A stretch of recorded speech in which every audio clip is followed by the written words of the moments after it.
Hello, everybody. Welcome to the Construction Record Express. I'm digital media editor Warren Frey, and with me I have Lindsey Cole, editor of the Daily Commercial News and Journal of Commerce. And we're here today with Lindsey because we've been working on, well, International Women's Day is coming up on the 8th. And so we have a bunch of stuff that we're working on that should be coming out soon, and then we're going to be coming out throughout the month. But Lindsey is kind of in charge of the whole spider's web of what comes in and out of this of this organization, so she can tell you better than I ever could what we have on the go.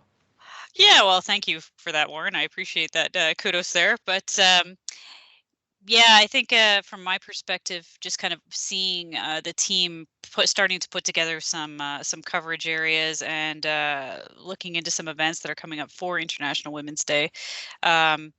We've got a lot on the go that will probably be featuring, obviously, the day of, which is March 8th, but also throughout the month of March, because there is just literally so many events that we have and are able to cover. I guess that's in one way a bonus of the pandemic, if you want a silver lining, is we can attend a lot more webinars and whatnot. So from my perspective, it's really cool to see the team pitching various ideas. You can expect on the day of some columns from industry stakeholders that will be online that are going to talk about some successful women in construction. Also, some of the challenges and hurdles that women in construction still continue to face, which we have covered fairly extensively. But I think what's important now is just the real push for equality on sites, and complementing that. Elliston's actually hosting, in recognition of International Women's Day, an event on that night. Their hashtag's Choose to Challenge, and it's going to feature women within their organization speaking to equality issues, as well as trying to inspire other women and speaking to their achievements. So I think that's going to be one we will definitely be covering, but also one to keep an eye on if you're interested too. Our information is on our website about that. Russ did a good preview story about an event that's also taking place on March 8th. It's you probably know them more, BC Center for Women in the Trades. Yep. We've done some profile stories on them in the past, but they actually have their conference on March 8th. It's digital, as you might expect, but it's going to be a little bit of a different change of pace for them. I mean, it's acknowledged by Lindsey Kearns. She's the outreach coordinator for the organization.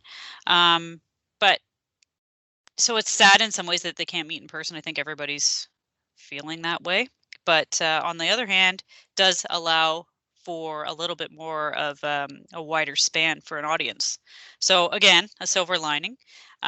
So on the day of, it's going to feature sessions on recruiting and retaining women, normalizing trades as a career option, which I think is extremely relevant right now.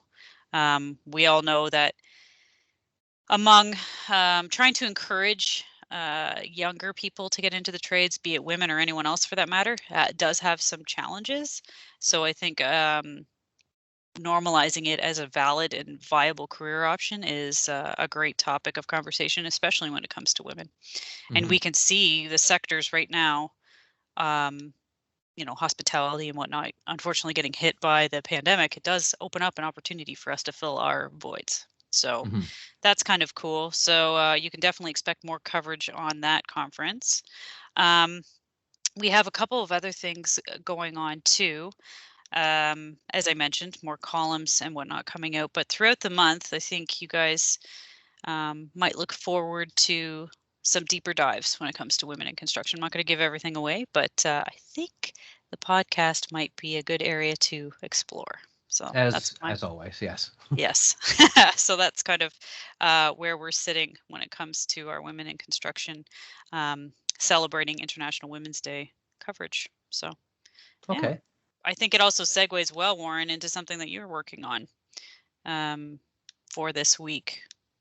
That's right. Yes. I interviewed last week Mallory Brody of Bridget. That's women-led leader in construction and technology, and they've got Bridget Bench, which is sort of their software platform.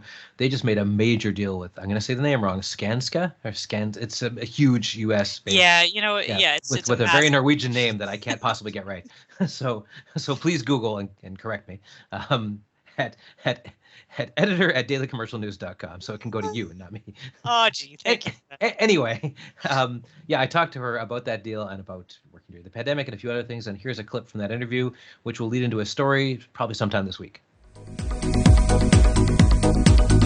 Bridget Bench is a workforce planning platform, and it's a solution that we launched in May 2019. And we discovered through customer research that we were working on that resource planning was something that was very critical to the workflow and to the operations teams within construction companies, but it hadn't yet really been addressed by the technology market.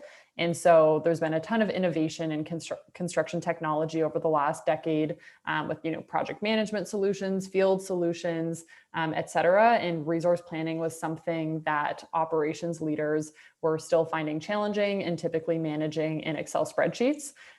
So in partnership with all of these different companies within the US market, we concluded our research, built a prototype for Bridget Bench for resource planning, launched that in May 2019.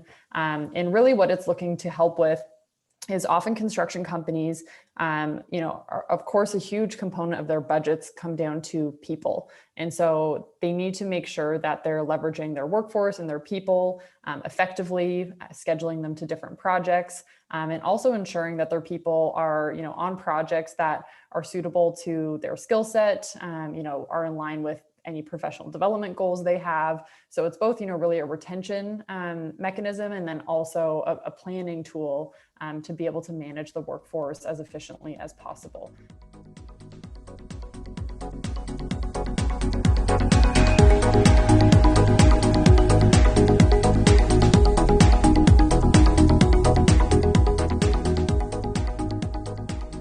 We've been covering Mallory and her firm for, I think the first time I met her was in Whistler. It's probably 5 or 6 years ago now when they had just started up.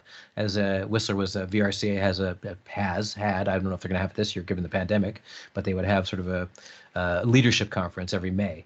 And they sort of, I don't know if they debuted there, but they certainly were getting known there by that at that time. Her and I think her name was Lauren Hasegawa, might get the name wrong, but she was the co-founder. I think she's moved on to other stuff, but Mallory is still running the so that's, yeah, in space of 6 years, that's a pretty major leap. Oh, I remember covering them when they were first, on the scene. And it was actually one of my first stories, I think, in with the DCN, and they were so innovative even back then. To see the progress that's happened now is remarkable, and is actually a really good recognition of the length and the successes that women can have in construction, because yes, it is technology, but it's still construction based, and they would have had to do a lot of legwork to try to get it off the ground. So, and have done so. So to have such a remarkable story and then this partnership is a good celebration and good lead into International Women's Day. And not only that, there was way less competition back then, and they're still here, kicking butt and taking names. So they have equaled, if not bettered, that. I don't know. I'm not privy to all their inside deals, but I'm just saying that there's people like Procore, there's big tech firms trying to get in this space, and they're still here. So they're doing something right. Oh, absolutely. Yeah. All right. On that note, I think that's it for the TCR Express. So from me, digital media editor Warren Frey, and from me, editor of the Daily Commercial News Journal of Commerce, Lindsey Cole. I just say thanks, everyone. Thanks for listening, and make sure to tune in on Friday for the Construction Record podcast. Thank you.